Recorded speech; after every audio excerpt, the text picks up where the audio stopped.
విద్రోహమా విలీనమా విమోచనమా అంటూ ఒకవైపు సెప్టెంబర్ 17 చుట్టూ రచ్చ చేస్తున్న రాజకీయ పార్టీలు పోటాపోటీ కార్యక్రమాలతోనూ కాకరేపేందుకు రెడీ అవుతున్నాయి.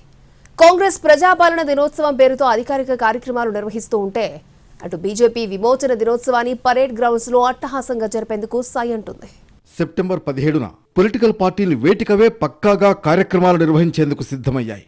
సెప్టెంబర్ 17ను ప్రజాపాలన దినోత్సవంగా అట్టహాసంగా ఆర్గనైజ్ చేసేందుకు కాంగ్రెస్ అనేక ప్రోగ్రామ్స్ చేస్తోంది. గాంధీ భవన్లో ఉదయం 10 గంటలకు పీసీసీ చీఫ్ మహేష్ గౌడ్ జాతీయ జెండాను ఎగరవేస్తారు. ప్రభుత్వం తరఫున ఏర్పాటు చేస్తున్న ప్రజాపాలన దినోత్సవాన్ని పబ్లిక్ గార్డెన్స్ లో జరుపుతారు. అధికారిక వేడుకలో సీఎం రేవంత్ పాల్గొంటారు. అన్ని జిల్లా కేంద్రాల్లో మంత్రులు పార్టిసిపేట్ చేస్తారు. డిప్యూటీ సీఎం భట్టి విక్రమార్క ఆయన సొంత జిల్లా ఖమ్మంలో జెండా ఆవిష్కరించనున్నారు. మరోవైపు పరేడ్ గ్రౌండ్లో కేంద్ర ప్రభుత్వ ఆధ్వర్యంలో హైదరాబాద్ విమోచన దినోత్సవ వేడుకలు జరుపుతారు.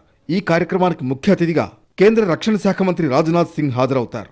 కేంద్ర సాంస్కృతిక శాఖ మంత్రి గజేంద్ర సింగ్ షెకావత్, కిషన్ రెడ్డి కూడా వేడుకల్లో పాల్గొంటారు. ఇప్పటికే రాజ్నాథ్ సింగ్ హైదరాబాద్ వచ్చారు. పరేడ్ గ్రౌండ్లో విమోచన ఉద్యమానికి సంబంధించిన ఎగ్జిబిషన్ ఏర్పాటు చేశారు. ఈ ఎగ్జిబిషన్ను గవర్నర్ ప్రారంభించారు. సెప్టెంబర్ 17పై పోటాపోటీ కామెంట్లతో కాకరేపిన నేతలు తమ ప్రసంగాల్లో ఇంకెలాంటి వ్యాఖ్యలు చేస్తారన్నది ఇంట్రెస్టింగ్గా మారింది.